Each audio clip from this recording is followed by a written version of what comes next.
One last question, again, it's for me personally. Do you want to stay a Laker?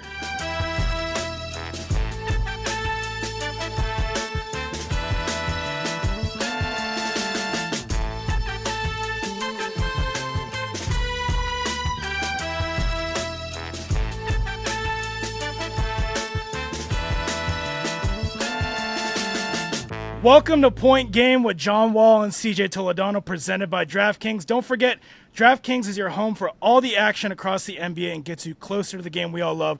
The crown is yours. This is Point Game, everybody. On today's episode, we're going to be joined by Lakers guard Spencer Dinwiddie.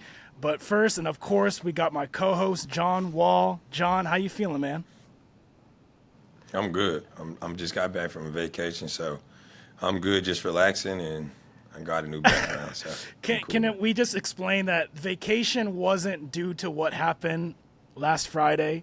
Vacation was already planned, but I did, what I'm alluding to here is your Kentucky Wildcats got upset in that first round. So we wanted to get your first reaction to watching that game. Walk us through it. Where were you at? How did you feel watching that game? And what were some of your thoughts coming out of it? I was at Cabo at the bar, and I was very upset watching the game. Because, probably like me and most people, we had them going far. And that's one thing you love about March Madness is it's always a lot of upsets and a lot of great basketball. And it's not like the NBA where you win the first team to 4. You just got to be great in that one game. It's just like the NFL playoffs. So it's just one of those games where, like I said before, I told y'all, guys make all type of shots. When you playing a school like Kentucky, it's like they Super Bowl. And when the game started and the guy got high early on, I was like, it's going to be a long game. And it's about who making shots. And when you got a team like Oakland, you got to put those guys away early. You give those guys any type of hope, they feel like they can stick into the game. And some of our guys didn't play at the level that they used to playing at. Then we missed a lot of shots. But you got to give a lot of credit to Oakland. For that one day, that one game. They played better, and that's all they needed to advance. And then they played a great next game against NC State and almost won and lost in overtime. So I'm really upset about that. Yeah, you're still upset right now? How did you try to blow off some steam after that game? I tried to enjoy my vacation, but my vacation was kind of messed up when they lost. And then, you always got those friends like, what happened? What? They didn't me texting, calling me. I'm like, bro, that's my school. I'm mad they lost, but I wasn't playing. So, stop calling me like I can tell you what they did wrong. I one thing I always said about them, I knew they had all the pieces to win it. It was a great team, great depth, a lot of young talent. That night they didn't make threes, and they didn't defend well. That's one thing I always told y'all that I was worried about them, that if they didn't defend at a high level. But some of that you couldn't even guard. That guy was making tough contested shots all night. And that's how it goes. The tournament is one game and go home, and we went home early. And I think, the real part of it is I think some people are coming at Coach Cal, and you play with Cal, and you're a Cal guy. What do you have to say about some of those critics out there that are putting him on the hot seat after this? The same critics that praised him when he had a lot of one-and-done guys and had a lot of freshmen that went far, they didn't say it then. And the ultimate goal is everybody always wants to win a national championship, But, when I was there, a lot of teams had a lot of juniors and seniors and fifth-year guys. And a lot of these teams that you see that kind of advancing, they got guys that stay in extra years. NIL is helping guys stay extra couple of years, then trying to force their way to the league after their freshman year, So that experience comes into play, I felt when we was playing Oakland, I was watching, I was like, it's 7 minutes ago, it's 6 minutes ago. That's a lot of time. That's like 30, 45 minutes in reality, lifetime. But when you're on the court and the game is going with that speed, you think, oh, I got to make a big shot here. I got to take a big shot. And those kind of convert to hurting your team. Look at the game last night. You watching Houston and Texas A&M. Texas A&M, they had a lot of guys that was a little older, so they stayed in the game. They kept fighting. Then, they make a big shot after shot after shot, get a couple turnovers, miss free throws. And they force overtime. They end up still losing the game. But a minute and 30 can feel like it's over in 2 seconds, but if you play in a foul game, make a shot foul game, that could take 20, 25 minutes. So I think our guys was young and they started taking bad shots and forcing shots. But we had a couple good looks, They didn't go down. Those guys made big shots, so you got to tip your hat to Oakland. But Cal not tripping off that. He wanted to go further. He wanted to coach that team, like you said. For me watching and being playing at Kentucky, I feel like that's one of those teams that could have went far and had a chance to win it all. But you could say that about almost every team that Cal almost had. It's just all about being a better team that one day. And you talked about the older guys, some of these players who played, it's their third, fourth year. I mean, also with the COVID year, like it just, you got 25-year-olds playing in these games, playing against, 18-year-olds. Like, and we talked about how NIL kind of like changes some of the decisions being made. Do you think some of the Kentucky guys are reconsidering, maybe declaring for the draft or just reconsidering, their future plans because they kind of exited a little bit earlier than they thought they would? Oh, I don't know. I mean, I haven't really talked to most of the guys, but I think some of them will come back. Then I think they got a good recruiting class coming in. But I feel like now you're not forcing yourself to jump to the league just because you feel like it might be a financial issue or anything like that. Like now, with NIL, you have opportunity to make some money while you're in college. And if you need a second year or a third year, you can definitely go back, and then your NIL could probably go higher. You know what I mean? So it's not forcing yourself. Then you go to the second round, or you don't go draft it, and then you're messing up your career, and then you start never getting an opportunity to feel what the league is like and you're going overseas. Right. So I think that's a consideration that the families have to have. And at the end of the day, you just hope the kids make the decision for themselves. You know what I mean? What's best for them in that decision. I mean, before, some kids made the decision because they feel like, I need the financial stuff now. But now I don't think you really need it as much. So hopefully those kids really sit down and make a decision that's best for them and best for their career, not just forcing the issue. All right, I wanted to move into NBA. One of the stories that's making headlines right now is that we were looking at the standings. Warriors are a game. The Rockets are a game behind taking the Warriors spot, meaning the Warriors won't even make the play-in. And that's kind of crazy because, you had Steph, you had Draymond, you had Clay, pretty healthy. So say you were, and I know you've been talking about how you want to be a GM in the future. So, cut to this summer, they don't make the playoffs. What would you do if you were their GM? What would I do? They got a lot of tough decisions to make. You know what I mean? Because I feel like Steph is always going to be Steph. You know what I mean? Draymond's is the glue to that guy that brings them that fight, that firepower, the dog that they need. You have Kuminga that has blossomed into a young star. You know what I mean? Not a superstar, not a star, but a young star that's finally figured his way out. And I think now their offense changes a little bit. In the past, it's always been Steph, then Clay, and whoever next. Now it's Steph, Jonathan Kuminga. And how do you change that? Usually you throw the ball in the post to Kuminga or Draymond. It's a lot of split action now. Kuminga gets in the post, he's going to create and be aggressive. So I think he's up for an extension or I think he's going to his fourth year so he can have an extension or they give him a qualifying offer. You have to make that decision. Clay was willing to take the situation to come off the bench, and he's been playing a lot better since that. So he's fine with that. They have the young rookie guy that's been playing well. So I think they have to figure out that. And then, Trace Jackson-Davis has been playing well. Looney hasn't been getting as many minutes. Wiggins is figuring himself out. So I think they got to figure if they want to keep a lot of older guys or they want to go a little bit younger. And I think, Mike Dunleavy is a great GM, I think, and he'll know what he's doing. So it's all up to him. Like, he played the game. He knows about the game. He knows how things work. And I think a lot of players, if they become more GMs, they understand the game. They know what pieces fit, what doesn't. So I think they do a great job. Hopefully they should get in. But, when you got one game away and 12 or 13 more games left, there's a lot of teams competing, and every game means something. Every game matters. It would feel weird for the Warriors not to make it. And I think that's one of those major shifts. Like, could you ever see a scenario? Because I think they were talking about the Warriors were going after LeBron, at free agency or at the trade deadline. Mm-hmm. Do you ever think there's a situation where Steph is not on the Warriors? Nah, I really don't think so. I think he's just one of those guys that finished his career with one team, kind of like Dirk Nowitzki or Kobe. Unless the organization comes, like Steph, we appreciate everything. We just feel like you just move on, like we try and go in a different direction. But I don't see that. But never know how that can go and how that conversation would be brought upon. But you probably never thought the Warriors would be in this position, being fully healthy. I don't think so. But things happen. The league is changing. Teams are getting better. So. You never know, but you never can count them out because they can be a team that can get in, get hot. And like the year they beat the Celtics in the finals, nobody expected them to be there. On the flip side of that, we were talking about the team that sort of might take over the Warriors spot at 10th, the Rockets. And the thing that I see, the criticism from some of the fans, some Rockets fans themselves, is that like Jalen Green and Şengün, they're both, up-and-coming players and that they don't play together well. Like when one is out, the team starts trending. So And I also saw that Shams dropped a little bit of a rumor that they were potentially going to trade, for Mikal Bridges with Jalen Green and some picks, which thank God that didn't go through.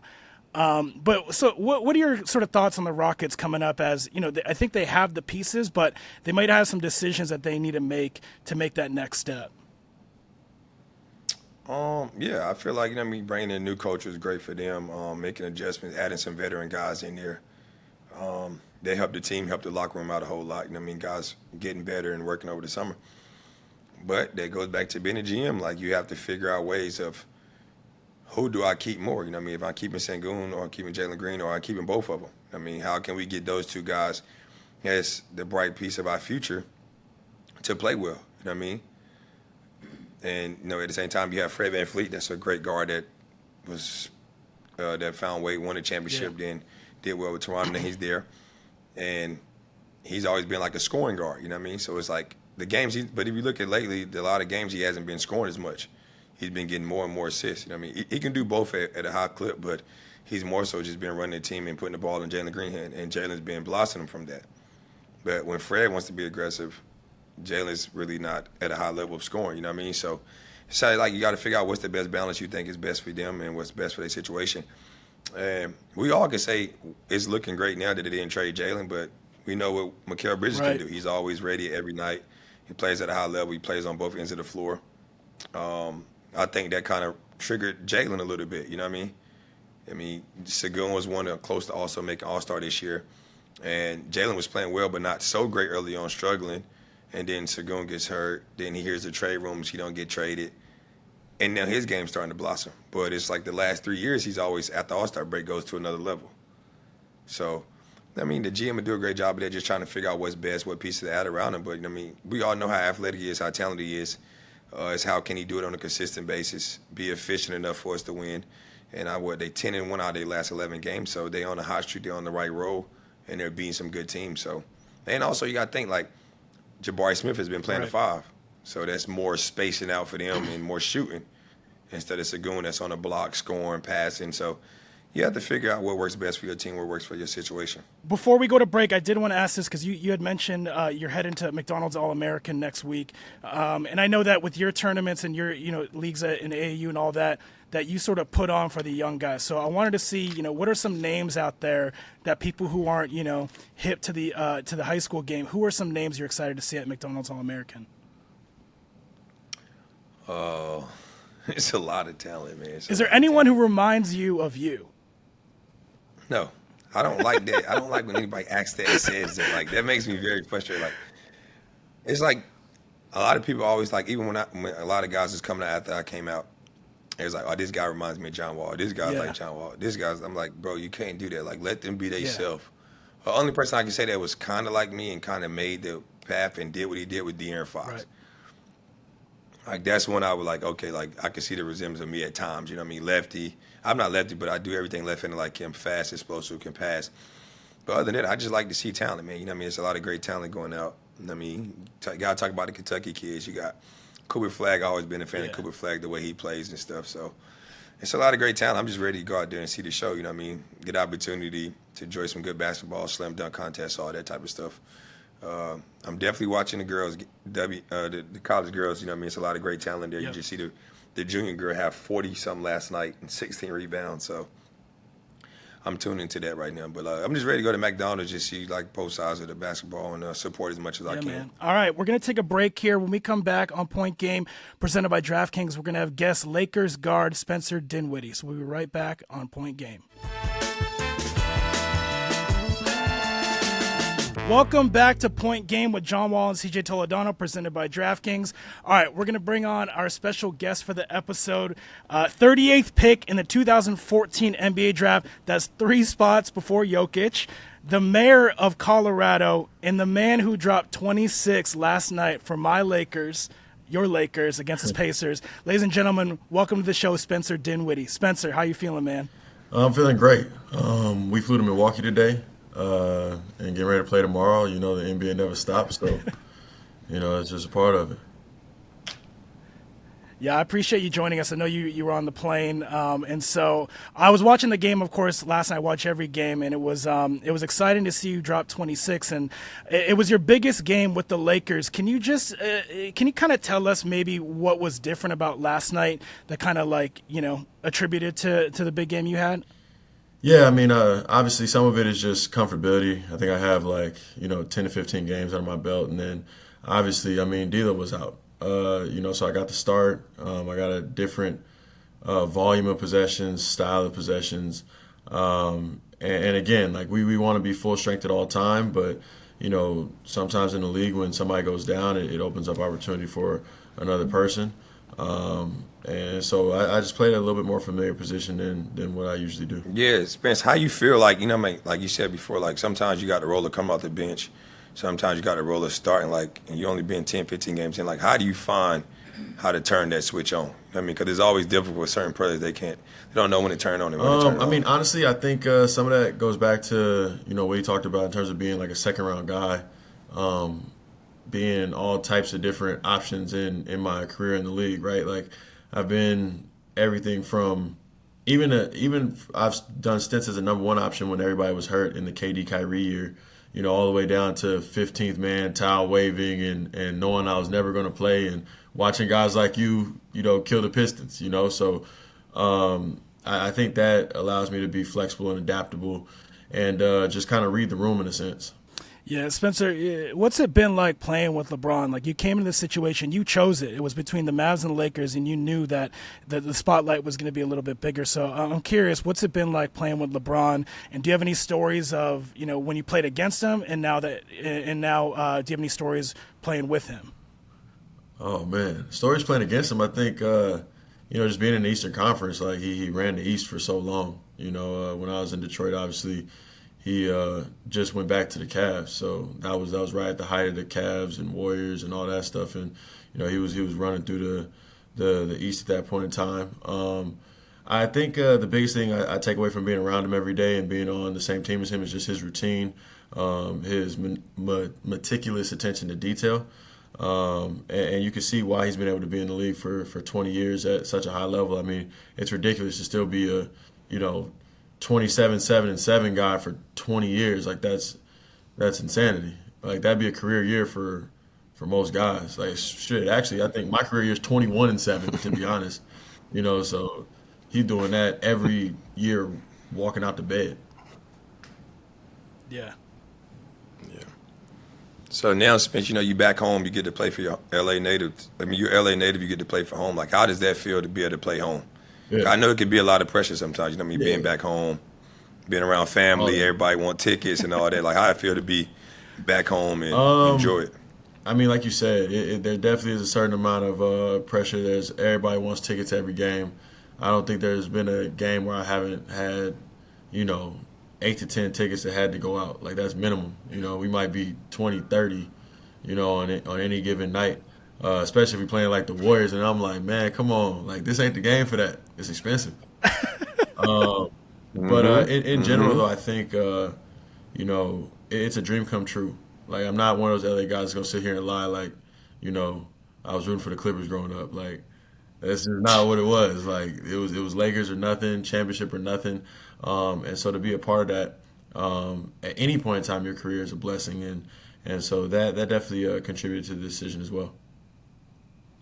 Spencer, do you remember the moment you became a Kobe fan, watching him play? And then fast forward to that, do you remember the first time you met him when you got in the league?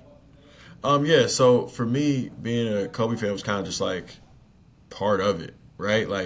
He started in 96. I was born in 93. I started playing basketball around 4 or 5. You know what I'm saying? So the fact that you're an LA guy, it's Lakers everything, Kobe's in his first, second year, it just was a natural marriage in that sense, right? There didn't have to be a moment. It was you locked onto your team from your city. Kobe's the guy, coming up, and obviously already becoming a star by his, second year and stuff. So it just was natural, you know what I'm saying? And then I actually got connected to him early in my career through somebody I used to work with. She put us in contact, and so I was able to talk to him off and on. that was big time for me because I got to meet an idol, converse with an idol, but still there was such a distance from the standpoint of he still got to kind of remain an idol versus almost being a real person until later in my career. So now y'all in the play-in tournament right now, like fighting for that spot. I think it's like 12, 13 games left. Like, how is that mindset going on? Like usually we don't have the play-in tournament. It's usually the first 8 teams get in, but now you have those 4 teams that's fighting and trying to stay in that spot and not slip. Like, what is y'all mindset and focus is knowing y'all got like 12 or 13 games left and y'all want to be in that spot and get opportunity to have a last playoff spot? Yeah, I mean, I think we feed off of Brian AD, and obviously they're locking in. Like I said, they're kind of you could see their attention to detail, their focus kind of rising. I mean, this, like, the season kind of goes in waves, and after All-Star break, you kind of get a little more serious, and as you hit March, it gets even a little bit more serious. And those guys are turning that corner, flipping that switch, and then obviously, with those 2 on the floor, we feel like we can beat anybody. And so as we're coming down this home stretch right now, we're trying to win every game. And some of that is seeding, obviously, of course, but like a lot of that just is us wanting to play the right way, be in the position that we want to be in as a team, so that like we're playing good basketball and believing that we can beat anybody, whether it be a play-in or, normal seeding in the playoffs, et cetera. Spencer, what's your in-season your in-season routine? With all the travel and you just moved in the middle of the season. Like, what is your daily routine and like staying in shape? And also like, you can go from playing 12 minutes one night to, starting and playing a full game yesterday. So what do you do to like maintain the best you? I mean, obviously there's a lot of treatment, physical therapy, diet. But really, I think the NBA kind of, and John could attest to this, the NBA kind of breaks down into 3 days, three types of days. There's a game day, a light practice day, and a heavy practice day. There is no real off day. There is no, weekends. Like, it don't matter. Like, you could be playing on Saturday, you could be playing on Tuesday. And so, obviously, like I said, light practice day, usually it means we're coming off of maybe it'd be a back-to-back or, we got 3 and 5 or something of that nature, and your focus is more so on the body at that point. You might be doing a more mobility focused lift, definitely getting a massage, whatever. At that point in time, heavy practice obviously goes without saying. You're actually getting in the gym, you're getting up and down, whatever that is for hour, 2 hours, and then game day. I mean, we show up 3 hours before. I go on the court for about 20 minutes. I sit in the Normatec boots for like 40 minutes. I do like grasping and mobility and stuff for another hour, and then, with about 60 minutes on the clock or so, I take a shower, and that's like my pregame superstition. It's like I gotta take a shower before the game, and then we go out and we play, and then we go to the next city and we do it all over again. Say it ain't so for sure. That you gotta have routine. My one question I want to know, because you had a major injury, tearing your ACL, and I had one with my Achilles, like. Try to tell the young players like how your mindset was and your focus is, because like attacking the rehab is the most important thing. Yeah. So how did you feel about that? Because I think during that year, around that same time, was a contract year or a stint year, if I'm not mistaken. And like how your mindset was, because you can be at the point where I got to hurry back, but I need to make sure I'm healthy to make sure I'm able to be playing at a high level. So how was your mindset and your process during that rehab process? Honestly, the funny part is like both times I've gotten hurt was like right when I was supposed to get either drafted, paid, whatever. So, like, the first time I got hurt, I was going into the league. So I declared for the draft with a torn left ACL. And then, it was contract year. And I was, like, coming off of the 21-point-a-game season. I'm thinking, like, okay, I'm finna, like, really hit the bank for real. Get the bag. Yeah, like, okay, I'm finna get the bag. We supposed to win a championship. We got KD, Kyrie. Like, I knew I wasn't going to score at that same level. But I'm thinking, if I get 13, 14, and we win a championship, bro, I'm walking into something stupid. And tore my ACL again. So I think that one, probably a little bit of, like, anxiousness, to be honest. Like, the first one I was scared because I had never been hurt before in my career. Like, you're playing in high school and stuff, you just don't get hurt. Like, shit don't happen. Like, you fall, you get up. I don't know how, but yeah. Yeah, you fall, you get up. So I think I was scared with the first one because I was like, oh no, are they going to still draft me or not?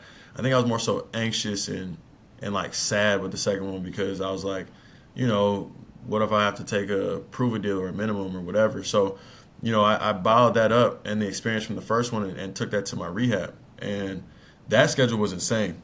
I mean, shoot. So I left Brooklyn. I went back to LA. And basically, it was 3 days, 5 days a week. And on the 6th day was a half day.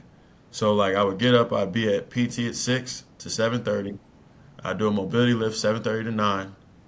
I'd then go home, eat breakfast, go to my, like, more manual therapy from, like, 11 to, like, 1. And then I'd do an Olympic lifting session from 1 to 2:30. And then I'd drive to go to the gym, and I'd shoot from, like, 2:30 to 3:30, something like that, or maybe my hours are messed up, but, like, another hour of shooting. And then I'd come home, eat dinner, and be in bed by, like, 10 because I had to get up and be back at the spot at 6, and that was Monday through Friday, every single day for 5 months. And then on Saturday, I would go get, like, basically osteo/chiropractor, like, adjustment, and then just do another, like, kind of – that one was, like, a more flexible kind of mobility/Olympic lifting. That one was kind of, like, more light, just how I was feeling. And then Sunday was off, and then we did it all over again. Like, that's all I did for 5 months, and that's how I came back, literally. That's crazy. After that, you know, recovery, you know, I think a lot of people talk about, with the ACL especially, it's like ACL, Achilles, all that, you know, they talk about, oh, they're going to come back 100%. And I think, like, it's tough to come back 100%. Sometimes you don't know. But when you hit that court after they cleared you, did you have to relearn some stuff? Were there some stuff where you go like, oh, I gotta compensate or learn, you know, some new techniques to my game? Like, what was your mindset coming back from that injury? I think because I did it before, and I had signed prior to even playing, I kind of was like, fuck it. Like, I was more so, no, I'm serious. Yeah, like, yeah. This is real. Like, gotta go at the it. first one, it was more so like apprehensive. Are they, like I said, kind of scared? Are they going to draft me? Okay, draft me. Let me just kind of get in here and, like, figure it out and maybe tinker with my game and stuff. The second one, so I showed I was healthy, right? Like, I did all the physical testing, whatever, so I was healthy. But I signed in, obviously, July, whatever it was. So you don't play until, obviously, like, October.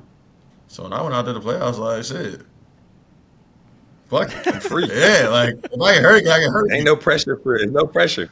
Yeah, but like you said, though, you have a routine. Like, you got to lock in, have a full routine. And I have a question, like, how dope is it for, like, you see your son watch you play? Like, I know that feels amazing. Like, you know what I mean? To be a father and him being there and watching you play, like, what kind of chills did that give you? Because you're playing at the highest level that you could play at. Yeah. And it's probably give him motivation to whatever sport he want to go through and play at one point. You're showing him the work ethic, how you have to be dedicated and disciplined to get to where you want to get to. That was one of the things that was, like, how I treated myself when I signed. So, you know, when you sit down with your financial advisor, all this stuff, they going over what you're going to make and what you're going to do. And I was like, my son's sitting courtside at all the games. And I don't care what it costs. At the time, obviously, I was dealing with Wizards prices.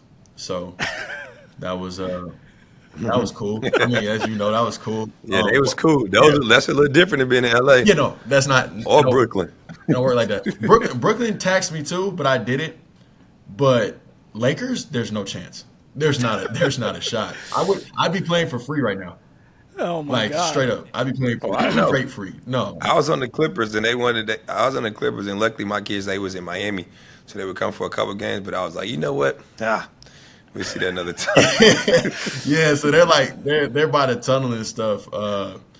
But, you know, so I could see him on the walkout, but no chance he's getting courtside for the Lakers. But in general, though, like, it's I mean, there's no greater feeling. I think a lot of guys grow up, especially with the dreams that we've had. Typically, when I hear guys talk, it's like, I wanted to make the NBA, I wanted to have a firstborn son. You know what I'm saying? Like that bond of sharing it with somebody, right? That we probably didn't get to necessarily share it, you know, in the same way as other people. Because, you know, unless you had a dad, uncle, whatever in the league kind of showing you the way, you didn't get to experience that. You know, some guys may or may not have that male figure in your life. Like I'm blessed to have my father, but he didn't play any sports at all. Like it wasn't, I'm the first in my family to do it. And so to be able to like sit down and be like, hey son, this is what I've done and how we did it. And even next to like being able to meet the LeBrons of the world or KDs or whatever it is, like that's a dope experience for him that he may not actively remember when he's older, but like he'll see a picture and be like, man, I was there, and just kind of grasp the moment. Yeah. I wanted to go back because I was talking about sort of the spotlight you have on you when you play for the Lakers, and that spotlight can be kind of like a microscope because I think it was in one of your first interviews after you signed with the Lakers, you used an analogy that just sent like Lakers Twitter and NBA Twitter kind of like confused. I knew what you're saying, but just to requote you, you said signing with the Mavs is like your mama saying, it's okay, don't worry about it. And then the Lakers is like your dad saying, no, you got to go out and fight till you win. People were like, what is Spencer talking about? Can you just like clarify that for us? Yeah, so basically what I was saying is I made a bully reference, right? Yeah. So basically Brooklyn would have been the bully that whooped my ass. You know what I'm saying? Yeah. And, whether that was fair or not, whether it was correct or not, it is what it is and it happened, right? They sent me to Toronto basically to salary dump me, have me cut, all that other stuff. Like that was the move that they did. And so now you're looking at your NBA career and you say, okay, what's the next move? What's the next decision, right?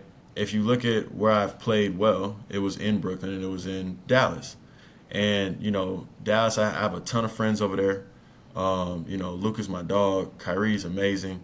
Like it would have been like going home in a sense after you got your ass whooped and your mama being like, it's okay. Like, don't worry about it. She embraced you. She gives you a hug. Like, it's okay. You know what I'm saying?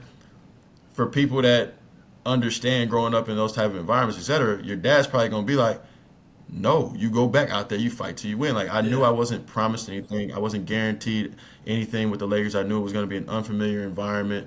The microscope of the Lakers, the microscope of LeBron, championship only, all other stuff. But I felt like in that moment, it was best for me to kind of say, you know what, dust yourself off, go out there and fight, figure it out as it goes, and when the dust settles, we'll see where we're at. So that was really the only reference. I know some Dallas fans took it weird, but I was talking about like comfort zones and all that stuff. And I said before, like Dallas was the most fun I ever had in my career. We went to the conference finals. Like I was cooking. Half the time I was a second option. Like, I was hooping. Yeah, like for sure, second option. Y'all was hooping. You know what I'm saying? There's time periods I was averaging 20 points, 5 assists, like whatever. Like and obviously Luka is generational, but I was out there getting my units. You know what I'm saying, and doing whatever I wanted to as well. You know what I'm saying? So why would I not love them? Why would I not want to go back there? I mean, I think people saw the energy when I went to the Knicks game. Like those are my dogs. That's my family. I still text, Duds and Sham God and some of the coaches to this day. So it wasn't like bad. I don't know why it got twisted like that. Whereas like the Lakers, I knew D'Lo and some of the guys, but I didn't have like corporate knowledge. I didn't know what I was truly walking into. Yeah. You know what I'm saying? I didn't really have any prior relationship with Bron either. You know how that go, man. People going to take one little segment out of what you say and run with Facts. it. That's just the nature of it. So you chose Colorado as your college. You picked them over Harvard, Oregon, Santa Clara, and UNLV. Like, what made you pick Colorado out of all those schools? I mean, really, it was just a situation where, like, they wanted me. Like, they really, really loved me. I ended up having most of the Pac-12 schools at the end of it. But they just kind of were like, we'll take you because you're one of the best players in California type of thing. So they're recruiting the West Coast. They just kind of like, who's next on the list? We struck out on, Josiah Turner or, whoever it is, right? We'll take Spence now. Whereas Colorado, like from the jump, was like, yo, like you're our guy, you're our centerpiece. And, when I was looking at it, I felt like as long as I was in a good conference where I could play against the best, then I would be in a situation where as long as I could beat the other guys that were around me and I had the opportunity to do so, the green light to play, then I'd be able to get to the NBA. And the reason why I chose over Harvard was because I knew there was no way I would go to the NBA quickly. Like, if I did do it, it'd be 4 years, maybe second round draft pick, if not summer league shot, some Jeremy Lin style thing, which was cool, but, like, that wasn't what I wanted for myself. I wanted to go for 2 years and leave and be a first round pick. That's what I saw in my head. Like, I knew I wouldn't be number one or anything like that, but I wanted to go 2 years, leave, be in the first round, and figure out my life. Yeah, so now, like, Colorado is not a football school, but, Deion's there, and they got it going. And, like, Kentucky, my school, we was not a football school, but they're getting better. Like, how do you feel about that? Like, how do you feel like that's dope for the University of Colorado? Oh, it's With Deion being there and them getting the exposure for football. man, that shit fire. What you mean? It's great. It's No, I want to know because I know you probably been back and went to games, yeah. so I want to know like Yeah. how it feels because, like, I remember before I committed to Kentucky, they was on my radar. Billy Gillespie was the coach, and it's like probably 2006, 2007. I took a visit. They upset Florida. They upset LSU. Yeah. And I remember I had like the little trio phone, the little trio with the pen, the little BlackBerry. I recorded a video on it, so I remember that. And I was like, damn, they unbeat one of the best schools. So, like, now Colorado's a school that everybody wants to go to. Deion's there. And, like, most people like, oh, it's only a basketball school. Like, how do it feel to go back and see that love and exposure that Colorado's getting? Oh, it's big time. So, like, when I was there, obviously, you said basketball ran it. And that was, but, like, the older alumni would always talk about how football, like, back in the day, like, used to be nice, but they got, like, the death penalty or whatever for, like, some scandal or something. So, Deion coming to the school, it just has a new life and a new energy to it. Like, now you see Buffalo football jerseys everywhere. Like, they said they made, like, 20, 30 million or something like that, like, the first weekend for, like, the surrounding, like, stores and, like, mom and pop. Like, it's crazy. Like, what he's doing for the, like, energy of the place is something I've never seen. Like, and people are coming back. All the alumni are coming back. Shoot, like I said, I came back and watched 2-3 games this year, and I'm gonna be back early next year too. I gotta be there. Yeah, I'm definitely going to a game. Cause I seen like Colorado boys even was good this year. You know what I mean? I think they have the kid Jalen Williams' little brother. Williams. If I'm not mistaken, that's him. Yeah, so like I mean, even guys going there now, like with that school, with Deion doing with the football, I think they're getting more exposure for basketball. And like people, I want to be around this. I want to be around this atmosphere, being around that spotlight. And I think that changes the culture, and that's something dope he's doing. 1,000%. 1,000%. All right, so like, yeah, what do you think your future hold after basketball? Like, what you think you're playing into your mindset is? Because, a lot of us athletes, we think about that when our career is over, and not think about it when we are still playing. Because we never know how long this can last and when it can end. For me, I mean, I've always been into like getting scarce assets. I like the crypto stuff, which a lot of people kind of know by now.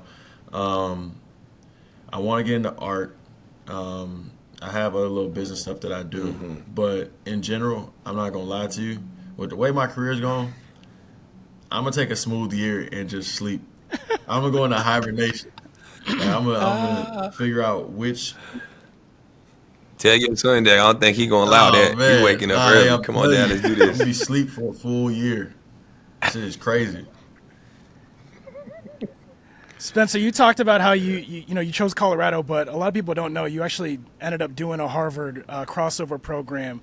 Can you go a little bit in detail, like what that entailed, and when you did that, and how you figured out how to do that while having an NBA career?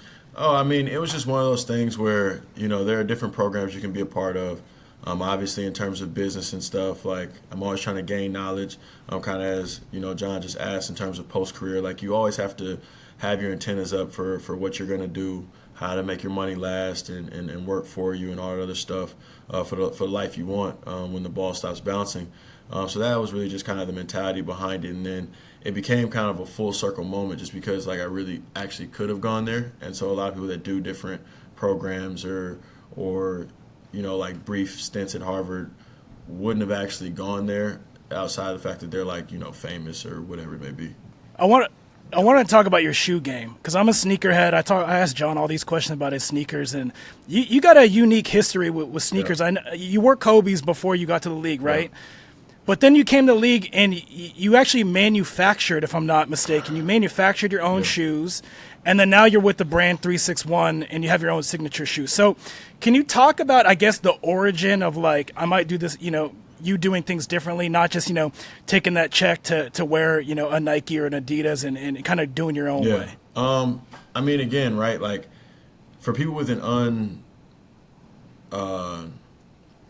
uncharted road, I guess. You can look to do things a little bit differently, right? So if I'd have been the number one pick and they were putting millions on my table immediately, like obviously that's kind of a no-brainer, right?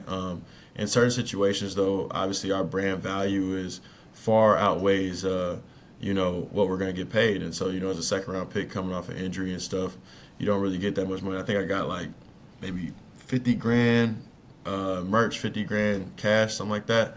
And so I used to draw shoes like, as a kid, just like a little, thing to do, whatever it was.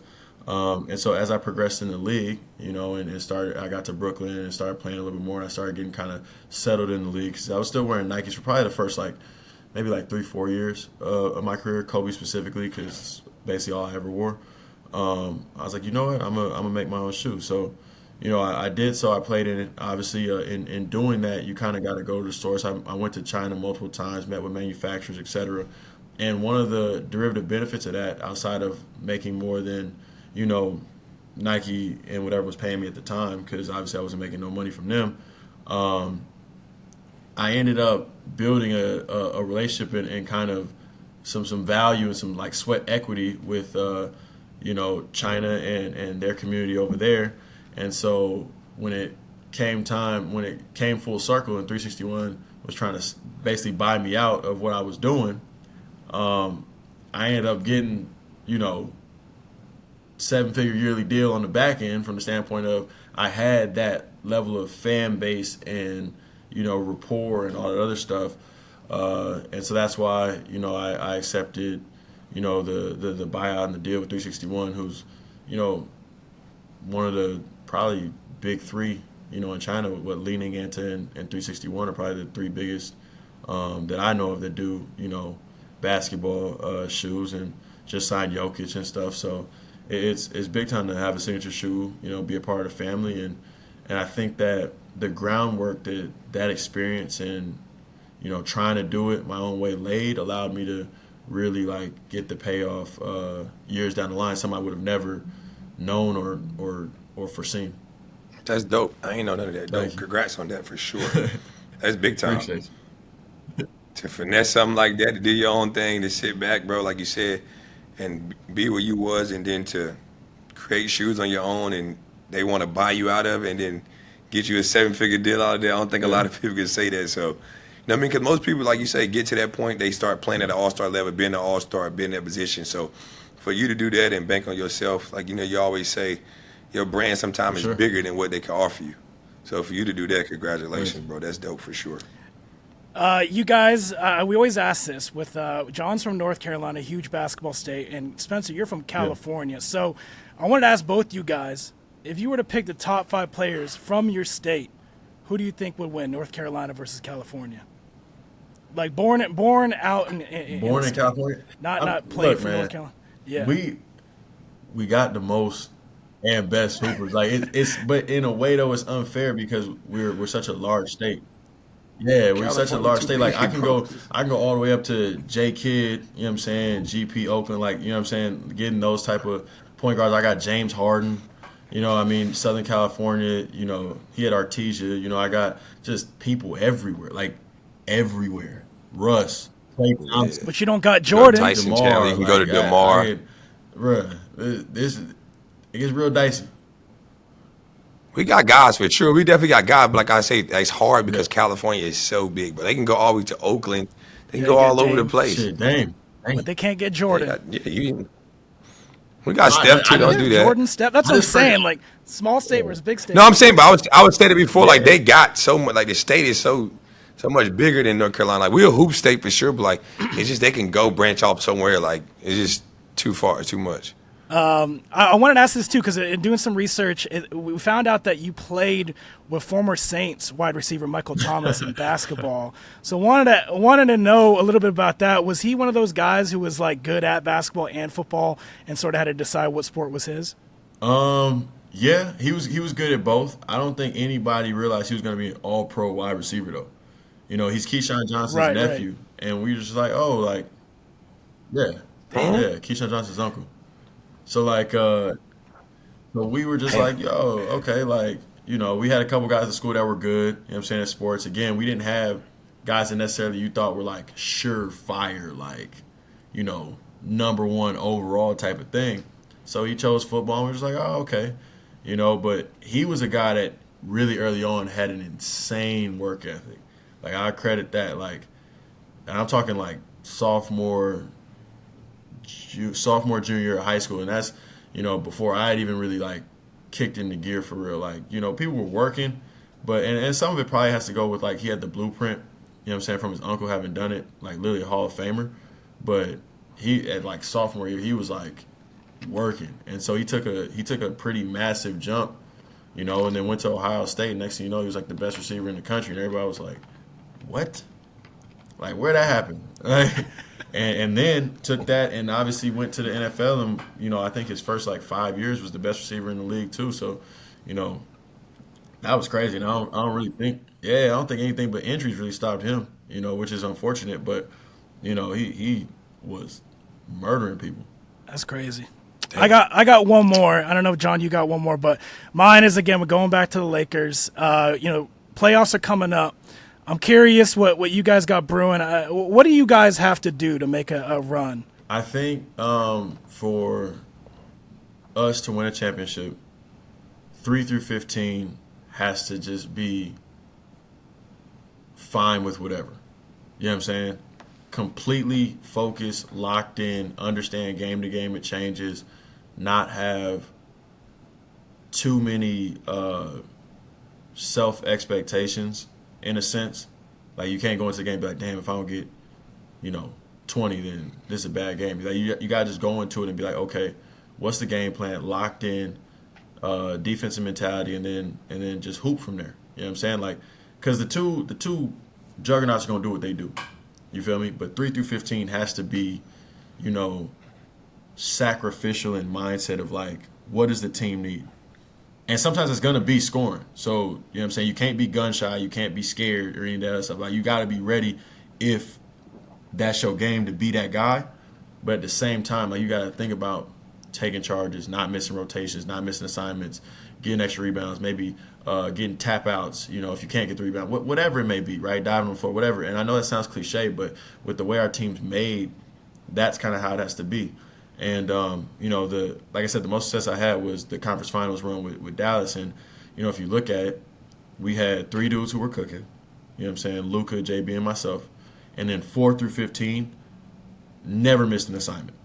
They were getting every chase down block, every charge. They were picking up 94, whatever it was. And so sometimes some teams it's 2, sometimes some teams it's 3. Really, we obviously have a really, really big 2. You can argue that D'Lo's part of a big 3, but it is a little bit different from the standpoint of like those 2 are full-blown Hall of Famers, right?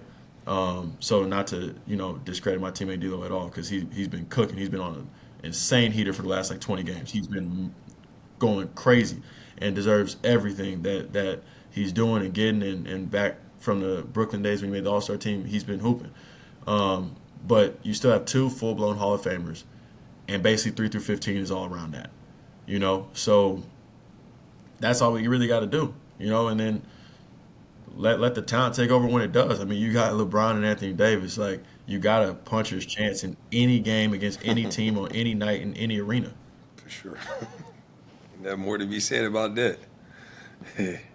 Well, you got that for sure, you know what I mean? Like, because you've seen both of those guys take over and win games at any moment by themselves.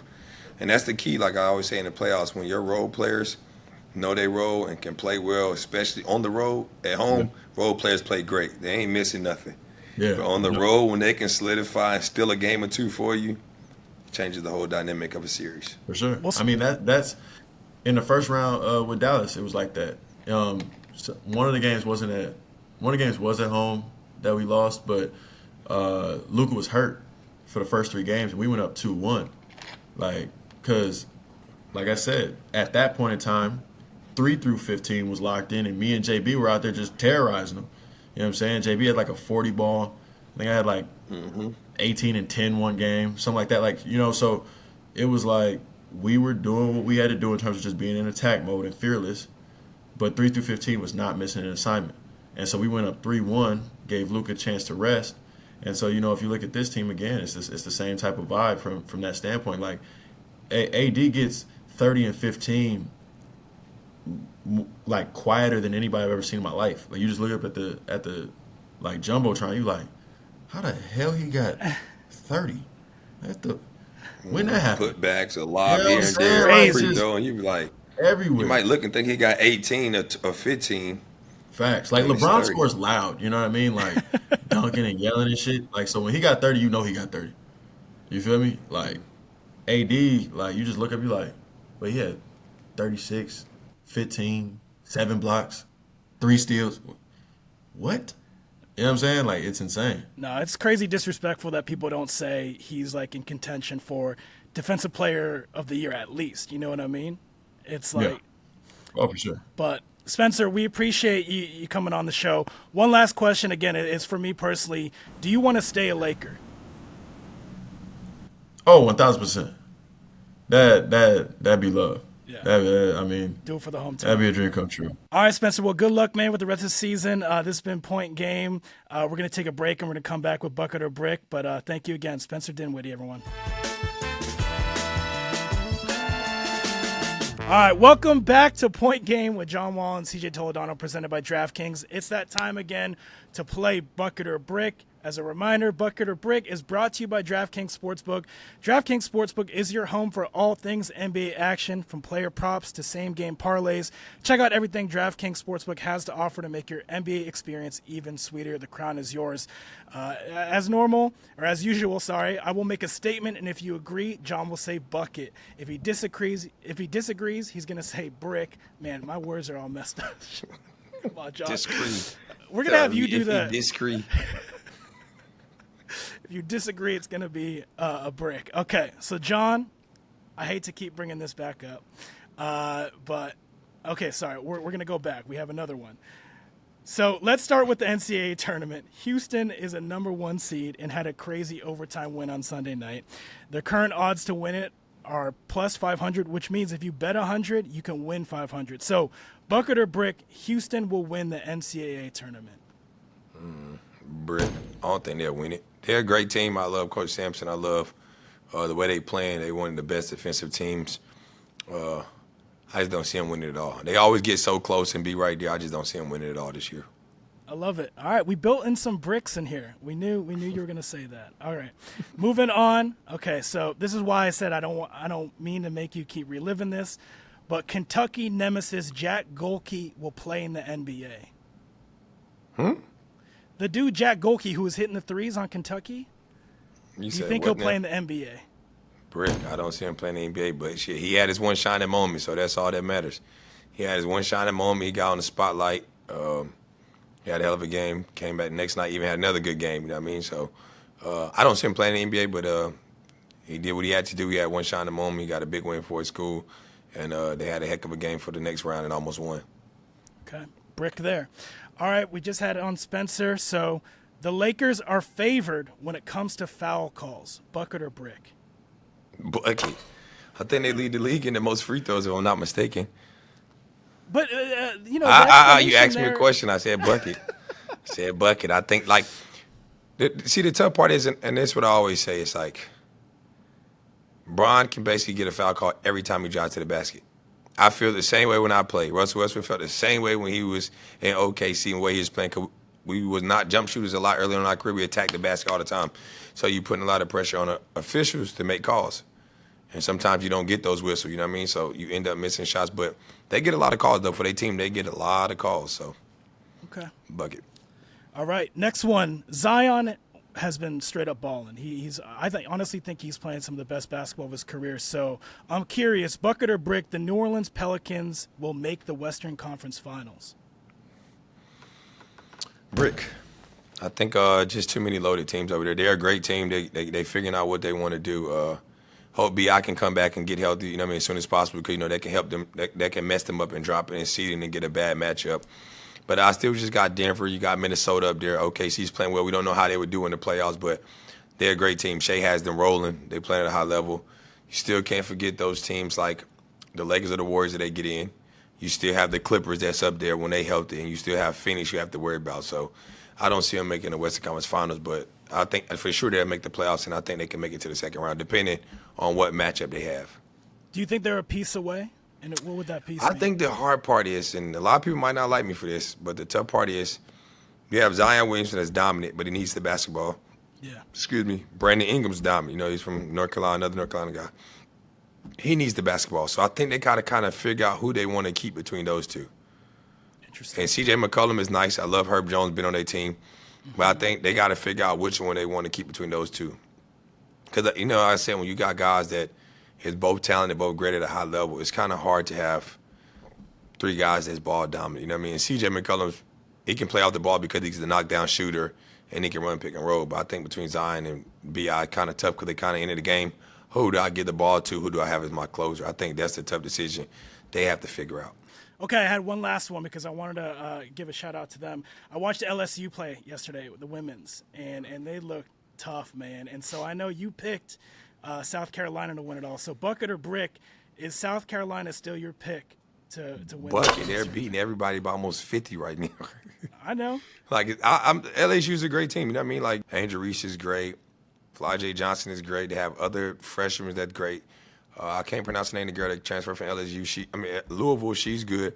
Yeah. South Carolina, they got a lot of freshmen, but I just feel like they're a dominant team. I love Dawn Staley. I love what she brings to the game of basketball for the women's side of somebody that's played in the WNBA, been a coach, you know what I mean, he's been great. I just think they're dominant. I mean, LSU's a great team, but, you know what I mean, shout out to Paige Becker. She's playing at a high level right now. Juju is playing well, you know what I mean, so. Shout out to all the women that's doing their thing. I'm definitely going to support and watch as much as I can, but I still have South Carolina as my favorite to win it for the women's side. All right, that's a bucket right there. Who is your pick? Honestly, my pick is Iowa. I'm just, Caitlin got me back into watching it. And, I'm super excited for Clayton Yeah. Clark. I mean, I'm a big fan of hers. Me and her have a cool relationship. I just want to continue to play well, play great. You know what I mean? Hopefully she can get there. You know what I mean? But it's going to be tough to beat those other power teams. But she made it last year. You never know what type of run she can get on. But I still have South Carolina to win it all this year. It's definitely, I know we were talking about earlier of like the women's tournament is a little bit more exciting. And I think, man, they came out the way these rounds have played out. It definitely has my attention more. But I'm excited to watch both sides for sure. John, I wanted to, we've been telling fans to ask questions. Do you want to tell our listeners anything else, to ask questions, to keep sharing our stuff? Any other message just to ask our questions. fans? Don't be scared to speak to me. Ask questions. Continue to support us. We're only getting better and better with it. I enjoy doing this. Subscribe for us. Give us the shout-outs. Whatever y'all want to hear us talk about. Any guests y'all think about y'all want to see on here. Yeah. And just let us know, man. We having fun. We're trying to give y'all a new episode every week. Give y'all something to talk about and pick these guys' brain and see what their mindsets are. So continue to subscribe and support us. That's all we ask for. Thank you. That's right. This has been Point Game presented by DraftKings. Rate, review, subscribe to the pod. Leave us a 5-star review. Drop those questions on social and on the reviews. We'll see you guys next time on Point Game. Peace.